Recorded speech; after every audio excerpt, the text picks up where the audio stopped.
മതി സാർ, കഴിച്ചോ? മതി മതി മതി, ഇഷ്ടം പോലെ കഴിച്ചോ. ഇനി ഞാനെടുത്തോളാം. കുറെ നാളായി രുചിയുള്ള എന്തേലും കഴിച്ചിട്ട്. സാറ് വെജിറ്റേറിയനാ? നോൺ മുമ്പ് കഴിച്ചിരുന്നു, ഇപ്പൊ ഇല്ല. Pure vegetarian? Pure vegetarian.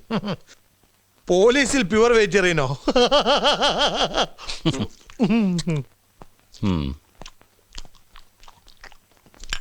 Isho MA എവിടെയാണ് പഠിച്ചത്? ഞാൻ മാർവാനി.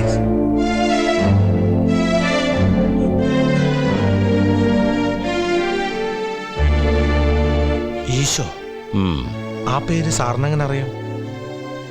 എനിക്ക് ആ പേരുള്ള ചുരുക്കം ചിലർക്ക് അറിയുള്ളൂ. ഞങ്ങളെ കൂടാതെ ആ പേര് ഉറപ്പായിട്ട് മറ്റൊരാൾക്കും കൂടെ അറിയാമായിരുന്നു. ആർക്ക്? നാദാമംഗലത്തെ മാണിക്കുഞ്ഞിന്. തീരെ പ്രതീക്ഷിച്ചില്ല അല്ലേ? പറ, മാണിക്കുഞ്ഞ് ഈ പേരെങ്ങനെ അറിഞ്ഞു? എനിക്കറിയില്ല. നിനക്കെല്ലാം അറിയാം.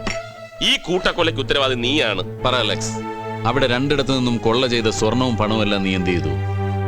പറയടാ, പറയടാ, പറയാൻ.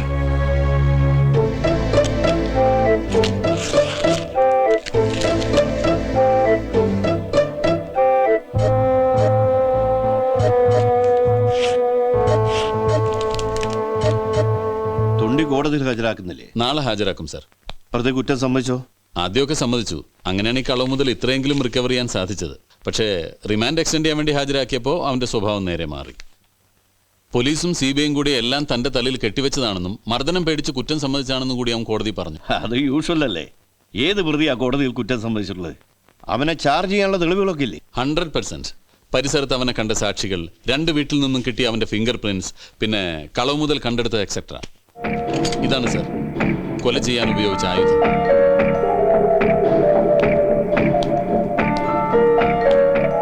ഇത് വെച്ച് ഒറ്റ അടിയ തലയ്ക്ക് സ്കള്ള് ചെതറി പീസാവും. ഒരു മോഷ്ടാവ് എന്നതിനേക്കാൾ ഉപരി he's a maniac serial killer. ഡ്രഗ്സിന്റെ ഇൻഫ്ലുവൻസും കൂടി ആവുമ്പോൾ ആളുകൾ പെടഞ്ഞ് മരിക്കുന്ന കണ്ടാൽ അവന് രസം കയറും. ഡോക്ടേഴ്സ് അവൻ്റേത് വളരെ പെക്യുലർ കേസാണെന്നാണ് റിപ്പോർട്ട് ചെയ്തിരിക്കുന്നത്. ചാർജ് ഷീറ്റ് നമുക്ക് നാളെ ഫയൽ ചെയ്യാം സാർ. ഓക്കെ, ശരി സർ.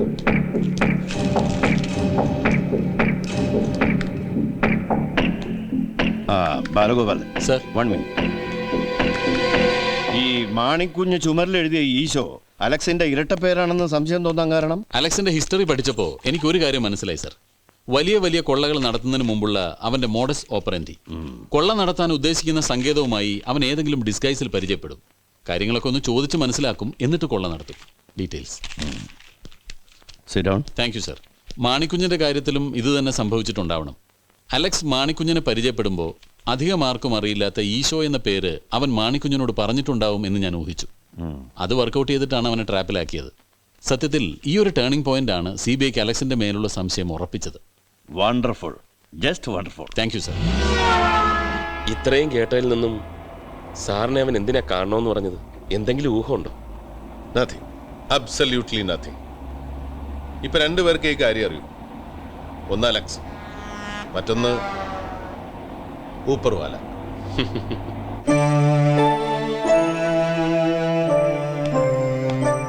അലക്സ്,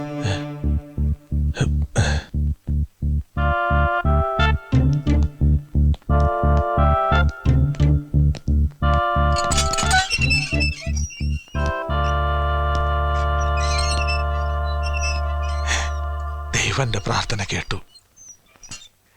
ഇവരൊക്കെ പറഞ്ഞത് സാറ് വരില്ല എന്നാ, പക്ഷെ എനിക്ക് വിശ്വാസം ഉണ്ടായിരുന്നു.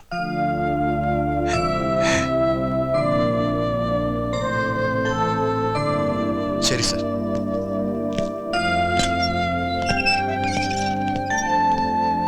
ഈ ലോകം വിട്ടുപോകാൻ ഇനി ഏതാനും ദിവസങ്ങൾ എനിക്കുള്ളൂ. ഞാൻ സത്യമേ പറയൂ, സാറ് വിശ്വസിക്കണം. കഴിഞ്ഞ ദിവസം പ്രാർത്ഥന കഴിഞ്ഞപ്പോൾ എനിക്കൊരു ഉൾവിളി ഉണ്ടായി. ദൈവം എന്നോട് പറഞ്ഞ പോലെ എനിക്ക് തോന്നി, ഞാൻ ഈ ഭൂമി വിട്ടു പോകുന്നതിന് മുൻപ് ആ സത്യം ആരോടെങ്കിലും പറയണമെന്ന്. വളരെ യാദൃശികമായിട്ടാണ് സാറ് ഇവിടെ ഉണ്ടെന്ന് പേപ്പറിൽ കണ്ടത്. എനിക്ക് പറയാനുള്ളത് കേൾക്കാൻ ഏറ്റവും യോഗ്യം സാറാണെന്ന് എനിക്ക് മനസ്സിലായി. ഇരണിയിലെയും നാദാമംഗലത്തെയും കൂട്ടക്കൊല കൂടാതെ തെളിയിക്കപ്പെടാത്ത 3 കൊലകൾ കൂടി ഞാൻ ചെയ്തിട്ടുണ്ട്. തമിഴ്നാട്ടിൽ ആദ്യത്തെ കൊല നടത്തിയത് കൊള്ള നടത്തിയ ശേഷം ആത്മരക്ഷാർത്ഥമാണെങ്കിൽ കർണാടകത്തിൽ 2 പേരെ കൊന്നത് ദൃക്സാക്ഷികൾ ഇല്ലാതാക്കാനായിരുന്നു. തുടർന്ന് എനിക്ക് മനസ്സിലായി ആ കൊലകളിൽ കാരണമില്ലാത്ത ഏതോ രസം എനിക്കുണ്ടായിരുന്നുവെന്ന്. നാദാമംഗലത്തെയും ഇരണിയിലെയും കൂട്ടക്കൊലയ്ക്ക് മുൻപ് ഞാൻ പൂർണ്ണമൃഗമായി തീർന്നിരുന്നു. ഇതൊരു കൺഫെഷനാണ്. ആണെങ്കിൽ ഫാദർ ഗോമസിനോട് മതിയായിരുന്നു. എന്നെ മൃഗത്തിൽ നിന്നും മനുഷ്യനാക്കി മാറ്റിയ മനുഷ്യസ്നേഹി. ഇല്ലെന്ന് വിശ്വസിച്ച ദൈവം ഉണ്ടെന്ന് തെളിയിച്ചു തന്ന മഹാൻ. പക്ഷേ അദ്ദേഹത്തിന് പോലീസിന്റെ ജോലി ഇല്ലല്ലോ സാർ. മനസ്സിലായില്ല. ആ 7 കൊലകളിൽ ഒരെണ്ണം ഞാൻ ചെയ്തതല്ല സാർ, മറിച്ച് 6 എണ്ണം ഞാൻ ബോധപൂർവം തന്നെ ചെയ്തതാ. ആ വീടുകളിൽ കൊള്ള നടത്തിയത് ഞാൻ തന്നെയാ. കള്ളം, പച്ചക്കള്ളം. 6 അല്ല 7 ഇവൻ തന്നെ ചെയ്തു. എന്നിട്ട് ഇപ്പൊ തെറ്റിദ്ധരിപ്പിക്കാൻ വേണ്ടി. Please let him complete it. പറയൂ. ഇങ്ങനൊരു രഹസ്യമല്ല, സത്യം. ഇപ്പോൾ പറയുന്നുകൊണ്ട് യാതൊരു ദൈവോദാക്ഷിണ്യമോ ആരിൽ നിന്ന് ഞാൻ പ്രതീക്ഷിക്കുന്നില്ല.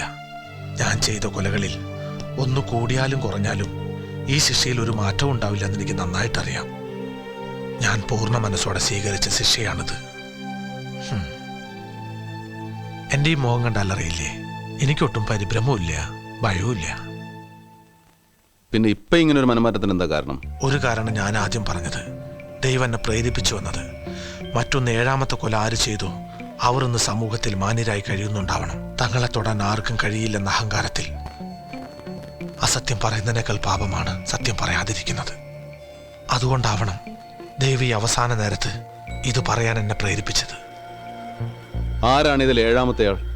മാണിക്കുഞ്ഞ്, നാദാമംഗലത്തെ 2 പേരിൽ ഒരാൾ.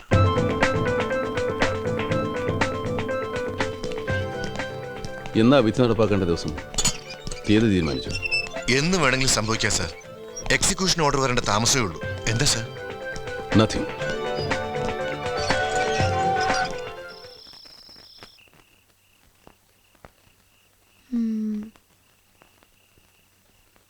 സിഐഡികൾ രണ്ടുപേരും കുറെ നേരമായി നിന്ന് തല പോയിക്കുന്നു.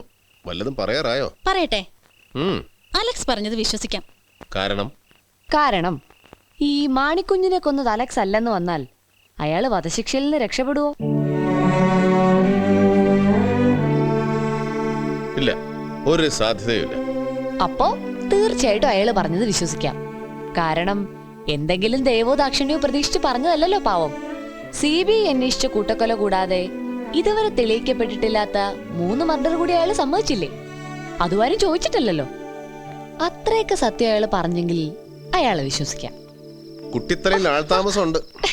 അപ്പോ ഇക്കാര്യത്തിൽ CBIയുടെ അഭിപ്രായം? വിശ്വാസം മാത്രം പോരല്ലോ. സാധാരണ മനുഷ്യരെക്കാൾ റാഷണലാണ് പോലീസുകാരൻ്റെ മനസ്സ്. അതിനെ കൂടെ കൺവിൻസ് ചെയ്യണം. എനിവേ, അവനെ പ്രേരിപ്പിച്ച് ദൈവം തന്നെ എന്തെങ്കിലും ഒരു വഴി കാണിച്ചു തരട്ടെ. തീർച്ചയായിട്ടും കാണിച്ചു തരും. കണ്ടോ? Let us hope.